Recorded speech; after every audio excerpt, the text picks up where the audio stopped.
Good morning student. तो आज हम आपके लिए लेकर आ गए बहुत ही इंटरेस्टिंग लेक्चर, जहां से कुछ बोर्ड्स के ऊपर भी क्वेश्चन बन जाते हैं, बोर्ड में भी क्वेश्चन बन जाते हैं और कुछ कॉम्पिटिटिव लेवल पे भी कुछ टॉपिक चला जाता है। और यही टॉपिक हम लोग electric dipole in uniform electric field, आज हम इसके बारे में टॉर्क पढ़ेंगे। क्या पढ़ेंगे बच्चों? टॉर्क। मतलब जब इलेक्ट्रिक डाइपोल को आप इलेक्ट्रिक फील्ड में रखते हो तो उस पर टॉर्क लगता है। उस टॉर्क की वजह से बनने वाले क्वेश्चन कंसेप्ट करेंगे। उसके बाद आने वाले लेक्चर्स में हम लोग अब चर्चा करेंगे कि इलेक्ट्रिक फील्ड में इलेक्ट्रॉन कैसे भागता है।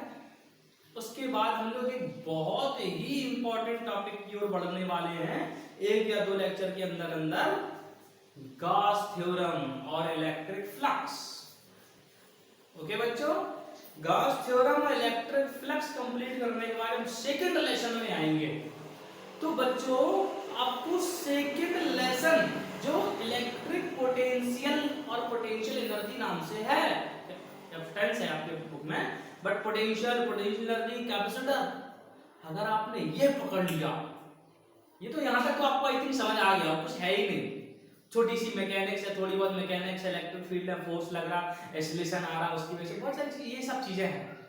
बट आने वाले लेक्चर्स बहुत ही इंपॉर्टेंट, बहुत ही इंटरेस्टिंग, सुपर इंटरेस्टिंग होने वाले हैं। तो बने रहिए field physics with Ajay sir के साथ। चलिए लेक्चर को स्टार्ट करते हैं। देखिए बच्चों, एक इलेक्ट्रिक फील्ड है। कैसा इलेक्ट्रिक फील्ड है बेटा? ये यूनिफॉर्म है। तो अगर ये यूनिफॉर्म इलेक्ट्रिक फील्ड मान के हम लोग कंसीडर कर रहे हैं, तो जो भी बातें मैं बताऊंगा वो सब किसमें अवेलेबल होने, किसमें एप्लीकेबल होने वाली है? यूनिफॉर्म इलेक्ट्रिक फील्ड में। चलो देखो बच्चों, अब तुम जानते हो, देखो देखो देखो देखो, थोड़ा मतलब फील करो, कंसेप्ट क्लियर होने चाहिए बच्चे आपके। देखिए, अब कोई डाइपोल है, डाइपोल की वजह से आपने कहते हैं एक्सियल पोजीशन पर इलेक्ट्रिक फील्ड बनता है। इक्वेटोरियल पे भी इलेक्ट्रिक फील्ड बनता है, डाइपोल एक्सियल पे 2kp/x3, अगर L को निग्लेक्ट कर दो तो इक्वेटोरियल पे kp/x3, राइट? तो ये इलेक्ट्रिक फील्ड बन रहा है डाइपोल की वजह से, और डाइपोल को तुमने रख कहां दिया है? इलेक्ट्रिक फील्ड में। अब जहां इलेक्ट्रिक फील्ड होगा बच्चों, वहां पे इलेक्ट्रिक फील्ड लाइंस होंगी। सोचो, इमेजिन करो, अब जहां पे इलेक्ट्रिक फील्ड लाइंस होंगी, तो अब इस यहां की हम लोग बात करें तो पहले से एक इलेक्ट्रिक फील्ड है यूनिफॉर्म, इसकी वजह से लाइंस होंगी।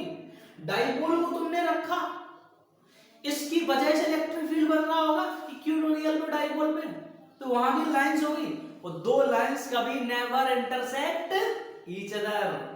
दो electric field lines never intersect each other. यदि वो इंटरसेक्ट नहीं कर सकती है तो कुछ घटेगा, कुछ फिनोमिनन होंगे इसके अंदर, उन सब के बारे में हम लोग को पढ़ लेना। दिखा? यस। अच्छा देखो बच्चों, अब इस डाइपोल का लेंथ मान लो मैंने माना 2l, क्योंकि सेंटर से L से जो टोटल लेंथ कितना हुआ बच्चों? 2l। कितना लेंथ हुआ? 2l। अच्छा ठीक है भैया, अब अगर हम डाइपोल को दो, डाइपोल क्या है? Two equal and opposite point charge plus q minus q, dipole moment p equal to q into 2l, direction negative से पॉजिटिव, कैसी क्वांटिटी है? वेक्टर। कौन? डाइपोल मोमेंट, है ना? तो ये 2l लेंथ हुआ बच्चों, तो इसमें दो अलग अलग चार्ज हैं, एक प्लस q है, एक माइनस q है। अच्छा बच्चों, तो आप जानते हो कि प्लस q पे फोर्स लगता है in the direction of electric field, plus वाले पे फोर्स लगता है in the direction of electric field, तो q इनटू e, ये जो फोर्स लगेगा, E इक्वल टू क्या होता है? F अपॉन Q होता है। F इक्वल टू क्या होता है बच्चों? Q इनटू E, इस डायरेक्शन में लगा। ये देखो, इस पे कहां लगेगा? ये नेगेटिव चार्ज इलेक्ट्रिक फील्ड के अपोजिट जाता है, तो इस Q इनटू E है, इस पे यहां लगेगा। अगर ये इलेक्ट्रिक फील्ड यूनिफॉर्म है और जो चार्ज भी कैसे है? इक्वल। चार्ज भी कैसे है? इक्वल। इलेक्ट्रिक फील्ड भी कैसा है? यूनिफॉर्म। तो क्या ये दोनों लगने वाले फोर्स इक्वल होंगे कि नहीं?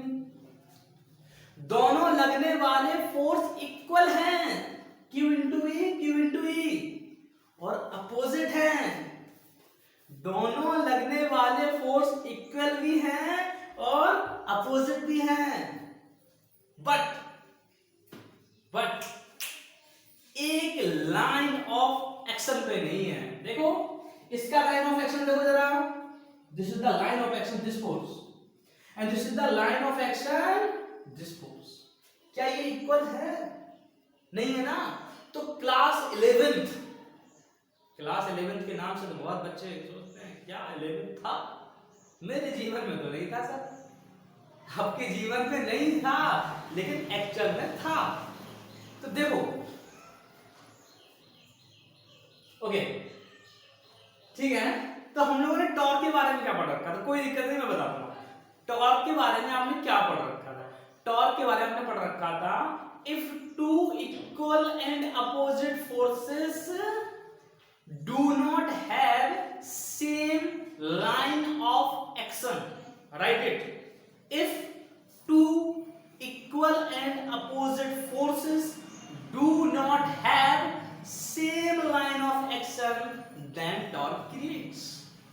यहां पे दो इक्वल एंड अपोजिट फोर्सेस है, लाइन ऑफ एक्शन भी सेम नहीं, तो यहां पे क्या क्रिएट होगा बच्चों? टॉर्क। क्या क्रिएट होगा?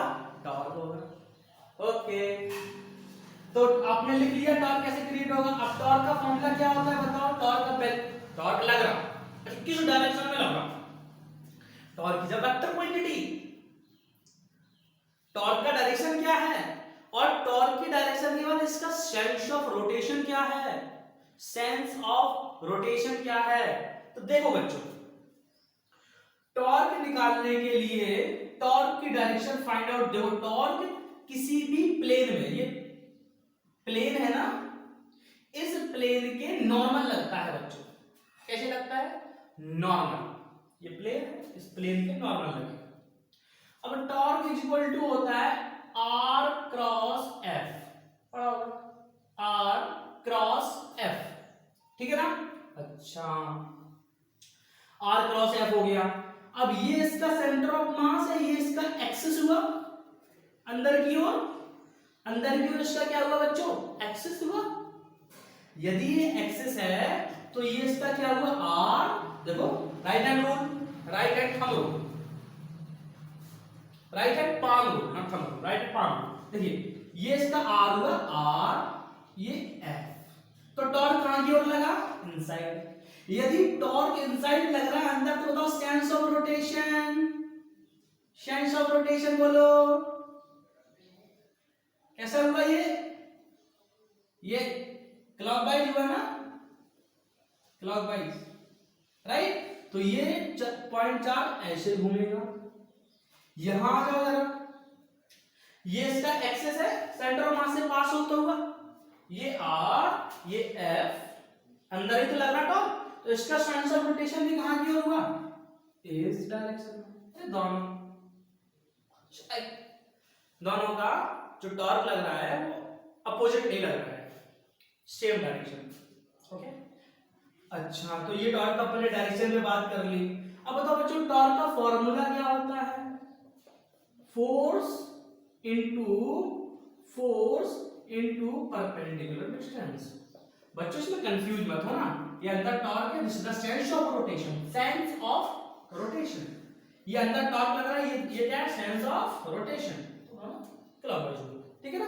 अच्छा अब टॉर्क बताओ formula, force into perpendicular distance. तो टॉर्क इज इक्वल टू बताओ फोर्स कितना? Q into E। अब देखो बच्चों परपेंडिकुलर डिस्टेंस, क्या ये दो, एक का लाइन ऑफ एक्शन ये हुआ, एक का लाइन ऑफ एक्शन ये है, क्या ये वाली लाइन तुम्हें परपेंडिकुलर डिस्टेंस देगी? सोचो, एक का लाइन ऑफ एक्शन ये है, एक का लाइन ऑफ एक्शन ये है, this is the perpendicular distance, right. तो क्या ये तुम्हें परपेंडिकुलर डिस्टेंस देगा? यस।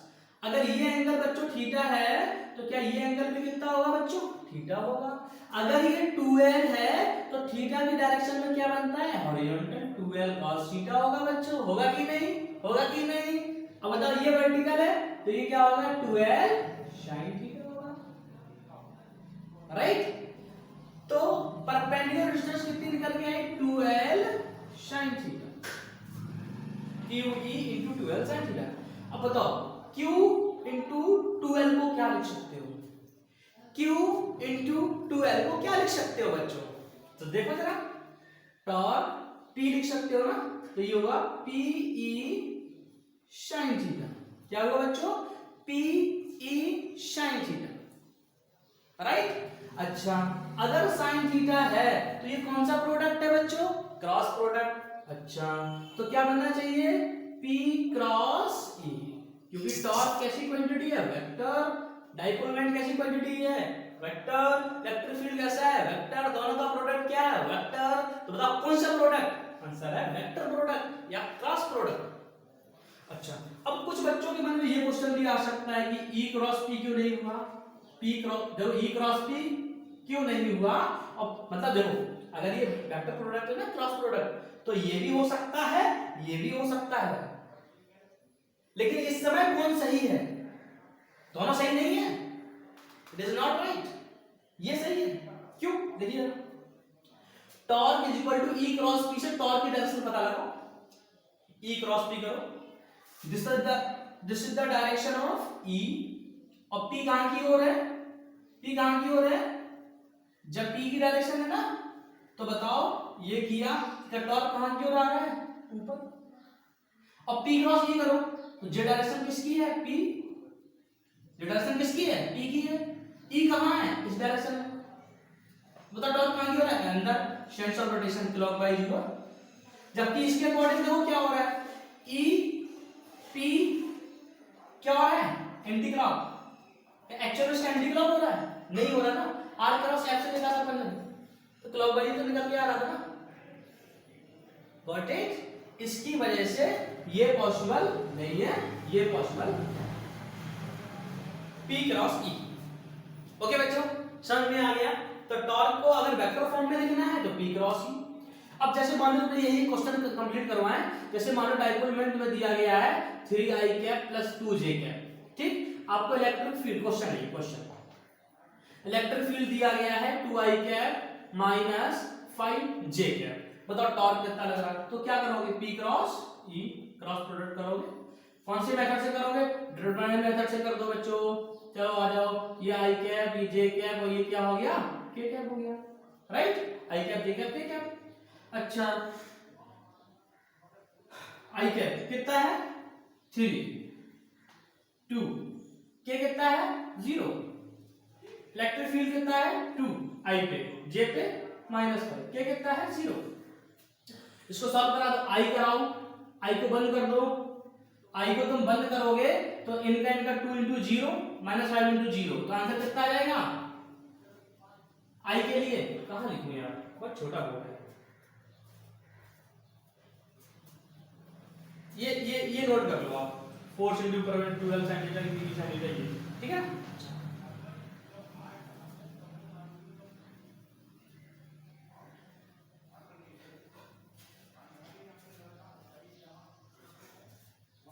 तो टॉर्क इज इक्वल टू, बोलो जल्दी से, i बंद करोगे 0 माइनस 0 आ जाएगा, i cap minus j cap, j को बंद कर लो, j को बंद कर लो, ठीक है। तो j बंद हो गया, तो क्या बचा? 0 माइनस 0 प्लस का k कैप, k को बंद कर लो, तो कितना हुआ? माइनस का 15 और माइनस का 4। तो टॉर्क देखो बेटा, सब तो ये i और j तो 0 हो गया ना, k बचा केवल, राइट। तो -19 k कैप, -19 k कैप, ठीक है ना। अच्छा, -19 k कैप, k कैप किस डायरेक्शन में? P क्रॉस E के नॉर्मल है। देखो P और E कहां थे? I और J में थे। P और E किस में थे? I और J में। टॉर्क किस में आ रहा है? K में। नॉर्मल लगता है प्लेन के, ठीक है ना। तो ऐसे आप टॉर्क फाइंड करा सकते हो बच्चों, राइट। ओके,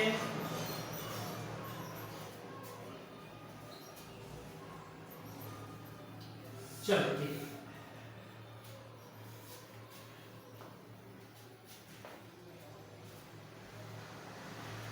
तो देखो, अगर आपको स्केलर फॉर्म में आंसर निकालना है तो P क्या हो जाएगा?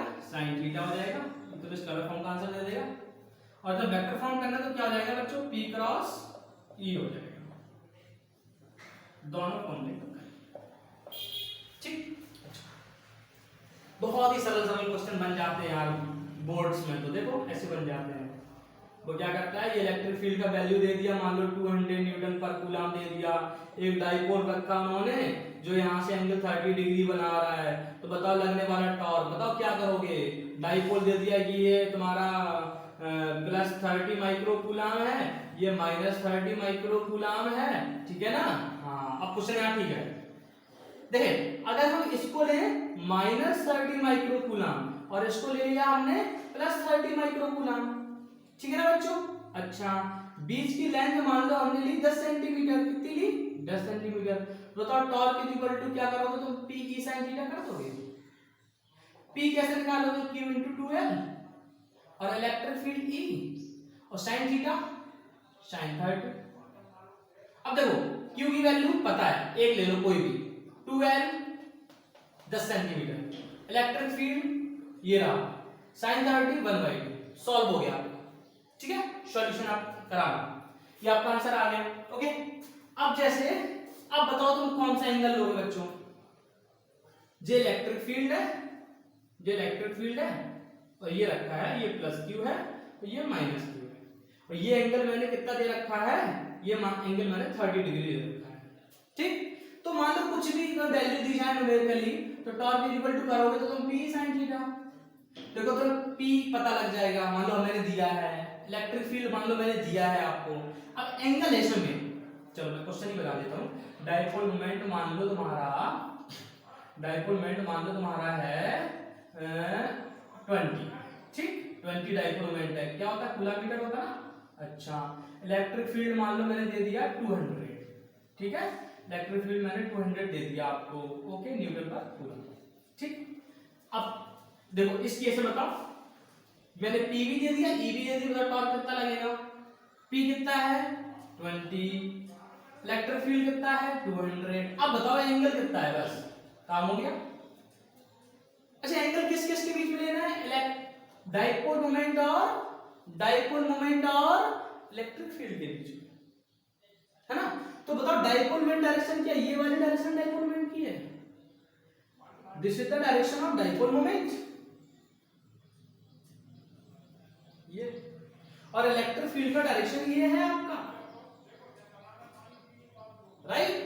तो आपको कौन सा एंगल लेना पड़ेगा, किसी भी दो वेक्टर क्वांटिटी में वही एंगल लेते हैं बच्चों जो टेल से टेल मिलते हैं, किससे मिलते हैं, टेल से टेल, टेल से टेल। अब बताओ ये इसका टेल हुआ, ये इलेक्ट्रिक फील्ड का टेल हुआ, this angle you have to find, ये एंगल फाइंड करना पड़ेगा बच्चों, राइट। ये एंगल कितना है 150 डिग्री है, कितना है ये 150 डिग्री, तो साइन हम लोग कितना ले लेंगे 150 डिग्री ले लेंगे बच्चों, है ना। हाँ, ये गलती कर देते हैं स्टूडेंट। अच्छा, टॉर्क इज इक्वल टू, अब ये सॉल्व कराओ तुम, तो आएगा तुम्हारा 4000, और साइन 50 की वैल्यू क्या लिख सकते हो, साइन 90 प्लस 60 लिख सकते हो, साइन 90 प्लस 60, तो torque is equal to 4 into 10 की पावर 3 लिख दो इसको। अच्छा, साइन 90 प्लस में चेंज हो गया, क्या बनेगा बच्चों, कॉस बन जाएगा, कॉस 60, साइन 90 प्लस तो कॉस 60 हो गया, ठीक है। अगर ये कॉस तुम्हारा जाके कितना हो गया 60 हो गया, तो बताओ क्या हो गया, torque is equal to 4 into 10 की पावर 3, और कॉस 60 होता 1/2, तो जो टॉर्क आ गया 2 इंटू 10 की पावर 3। मन से बनाया हुआ क्वेश्चन था, इस वजह से बहुत लंबा दिख रहा है तुम्हें। बताओ क्या बनेगा, न्यूटन मीटर, न्यूटन मीटर, ये टॉर्क इतना जबरदस्त, ठीक, ओके। चलो, ये तो मैंने कुछ एप्लीकेशन बेस्ड न्यूमेरिकल बता दिए कि अगर तुम्हें P दिया है, E दिया है, एंगल दिया है, तो टॉर्क निकाल लोगे। एक क्वेश्चन ये मैंने करा दिया कि मान लो इस टाइप से दे दिया, तो तुम्हें यही एंगल 30 ना दिखना चाहिए, तुरंत एंगल चेंज होगा बच्चों, ठीक है ना। ये सारे क्वेश्चन करने के बाद अब हम कुछ इंटरेस्टिंग पॉइंट डिस्कस करते हैं इस कंसेप्ट के ऊपर।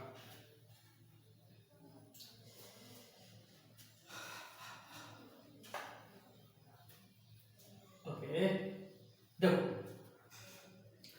क्वेश्चन आता है बच्चों कि व्हेन टॉर्क इज मिनिमम और मैक्सिमम, टॉर्क कब मिनिमम होगा और कब मैक्सिमम होगा। तो बताओ बच्चों, सॉल्यूशन देखो जरा। टॉर्क इज इक्वल टू है क्या, पीई साइन थीटा है ना। तो डाइपोल मोमेंट इलेक्ट्रिक फील्ड तो कांस्टेंट हो गया किसी पर्टिकुलर केस के लिए। किसी पर्टिकुलर केस के लिए डाइपोल मोमेंट इलेक्ट्रिक फील्ड की वैल्यू कैसे हो गई, कांस्टेंट हो गई। किस पे डिपेंड कर रहा है, साइन थीटा पे। किस पे डिपेंड कर रहा है, साइन थीटा पे। तो क्या हम डाइपोल के लिए ये ग्राफ बना सकते हो। एंगल यदि जीरो है किस किस के बीच में, डाइपोल मोमेंट और इलेक्ट्रिक फील्ड के बीच में। डाइपोल मोमेंट और इलेक्ट्रिक फील्ड के बीच में जीरो है तो टॉर्क भी क्या लगेगा, जीरो लगेगा। समझ पा रहे हो, यस। और यदि यहां एंगल कितना है, π/2, तो टॉर्क क्या हो जाएगा, मैक्सिमम हो जाएगा। यहां एंगल कितना होता है, पाई, तो टॉर्क बताओ कितना हो जाएगा, जीरो हो जाएगा। यहां एंगल कितना होता है, 3/2 पाई। यहां एंगल दूसरी साइड मैक्सिमम होगा, ये +1 वैल्यू है, ये -1 वैल्यू है, ये कितना है 2 पाई।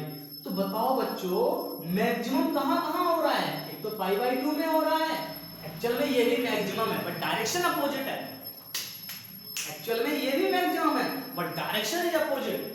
तो π/2 में मैक्सिमम हो गया और 3/2 में मैक्सिमम होगा। मतलब theta is equal to 90 degree और 270 डिग्री में कैसा होगा, मैक्सिमम। ठीक है ना, डायरेक्शन अपोजिट होगी बस टॉर्क की, राइट। तो मिनिमम कहां कहां हो रहा है, 180 में हो रहा है, जीरो, देखो ये जीरो तो है, 2 पाई में हो रहा है, राइट। तो जो टॉर्क है वो किस पर डिपेंड कर रहा है बच्चों, साइन थीटा पे कर रहा है। तो साइन की वैल्यू जैसे जैसे बदलेगी वैसे वैसे क्या बदलेगा, टॉर्क बदलेगा बच्चों। ठीक है ना, ऐसे क्या बदलेगा, टॉर्क बदलेगा। तो ये रहा तुम्हारा मैक्सिमम और मिनिमम, ठीक है। अच्छा एक बात बताओ मुझे आप, यदि इलेक्ट्रिक फील्ड यूनिफॉर्म है तो ये कौन सा मोशन करेगा, -q + q। यहाँ पे q ही लग रहा, यहाँ पे भी कौन सा फोर्स लग रहा है, q × e। कौन सा मोशन करेगा। अब बच्चों टॉर्क लगेगा तो कौन सा मोशन होगा, रोटेशनल होगा ना। तो क्या करेगी, बॉडी रोटेट करना शुरू कर देगी, अपनी जगह पे घूमेगी, अपनी जगह पे ये क्या करेगा, घूमेगा। ओके अच्छा, अगर ये अपने जगह बच्चों घूमेगा तो क्या आप इसका एंगुलर एक्सेलरेशन फाइंड करा सकते हो। आंसर है yes. Torque is equal to बोलो क्या होता है, p sin थीटा होता है बच्चों। तो टॉर्क इज इक्वल टू क्या, I/α पढ़ा है आपने क्लास 11। तो अल्फा इज इक्वल टू क्या होगा बच्चों, pe sin theta upon I। ये क्या है, एंगुलर एक्सेलरेशन। I क्या है, मोमेंट ऑफ इनर्शिया। I क्या है, मोमेंट ऑफ इनर्शिया। फॉर्मूला क्या होता है I का, m1r² m2r² plus m3r² and so on. तो बताओ इस केस में मान लो ये लेंथ L है, ये लेंथ L है, ठीक है। तो इसके पास कुछ मास भी होगा, चार्ज तो मास तो होगा ही होगा। तो बताओ क्या होगा, चार्ज q है, मास m है, चार्ज q है, मास कितना है बच्चों m। तो क्या होगा ml² प्लस ml² 2ml²,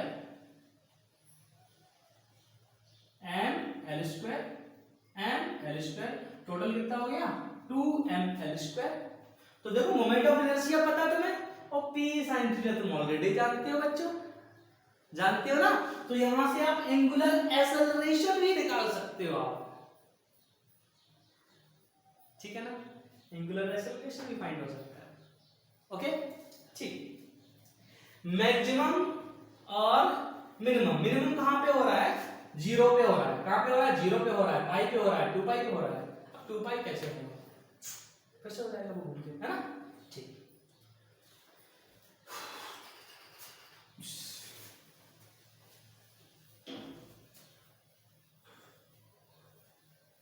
ठीक। एक बार बोर्ड में क्वेश्चन पूछा गया है, मैं जरा कैमरा देख लूं, टाइमिंग देख लूं, क्योंकि बहुत लंबा वीडियो नहीं अपलोड होता है। Oh my God 26 minute. चलो मैं कंसेप्ट और दे देता हूं, जल्दी जल्दी सुनो, जल्दी जल्दी सुनो बेटा। टॉर्क इस पे लग रहा है यूनिफॉर्म इलेक्ट्रिक फील्ड में, वो लीनियर मोशन नहीं करेगा, केवल कौन सा मोशन करेगा, रोटेशन। केवल कौन सा मोशन होगा उसका, रोटेशन करेगा अपनी जगह, ठीक है ना। एंगुलर एक्सेलरेशन भी फाइंड हो सकता है ना, हो सकता है यार, मोमेंट ऑफ इनर्शिया पता है, तुम्हें सब पता है, ठीक है ना। अगर तुम्हें एंगुलर एक्सेलरेशन पता है तो उसकी, अगर मैं तुम्हें इनिशियल एंगुलर वेलोसिटी दूं तो तुम फाइनल एंगुलर वेलोसिटी भी निकाल सकते हो इस फॉर्मूले से। देखो omega naught, omega is equal to omega naught plus alpha t, ये इक्वेशंस तो तुम सब कुछ फाइंड कर सकते हो, पूरा मैकेनिक्स लगा सकते हो यहाँ पे, जो भी रोटेशन मोशन में पढ़ रखा है, ठीक है। ओके एक बार कहा गया है कि पिक्चोरियली, पिक्चोरियली ड्रॉ करके बताओ उसकी मैक्सिमम वैल्यू। तो बताओ मैक्सिमम कब हो रहा है, theta is equal to 90 degree पे हो रहा है ना, तो मैं ऐसे रख दूंगा माइनस क्यू प्लस क्यू, मतलब कितना एंगल बनना है, 90 डिग्री बनना है, तो ये मैक्सिमम का केस हो गया। ठीक, अब कहेंगे मिनिमम का बताओ, कम से कम वाला, तो बताओ एंगल कितना होना चाहिए, एंगल कितना होना चाहिए, 0 होना चाहिए ना। तो 0 में क्या करोगे, ये रख दिया मैंने, ये माइनस क्यू, ये आपका प्लस क्यू, ये मिनिमम हो गया। ये पिक्चुअली आपने मैक्सिमम और मिनिमम भी दिखा दिया, ड्रॉ करने को आता है कभी कभी एग्जाम को, है ना। अच्छा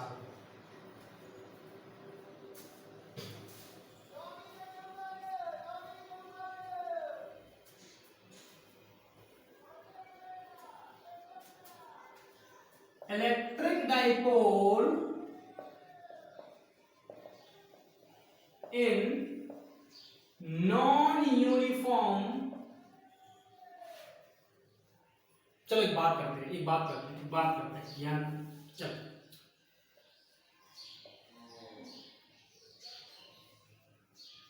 हम दो सिचुएशन पढ़ने वाले हैं, स्टेबल इक्विलिब्रियम, स्टेबल इक्विलिब्रियम और अनस्टेबल इक्विलिब्रियम। इन वर्ड्स को समझ लेना बच्चा, एक नंबर का क्वेश्चन एग्जाम में पूछ लिया जाता है, स्टेबल इक्विलिब्रियम और अनस्टेबल इक्विलिब्रियम। सुनो ध्यान से, सबसे पहले ये समझो इक्विलिब्रियम, इक्विलिब्रियम कब होगा, जिस पे लगने वाला नेट फोर्स क्या होगा, 0, और नेट टॉर्क क्या होगा, 0। लगने वाला नेट फोर्स 0, लगने वाला नेट टॉर्क 0, तब क्या होगा, इक्विलिब्रियम। ठीक, अच्छा अब ये डाइपोल रखा है, मान लो यूनिफॉर्म केस में, किसी भी इलेक्ट्रिक फील्ड में uniform, minus Q plus Q, ठीक, ये रखा, ये रखा माइनस क्यू और ये प्लस क्यू। एक केस ये है,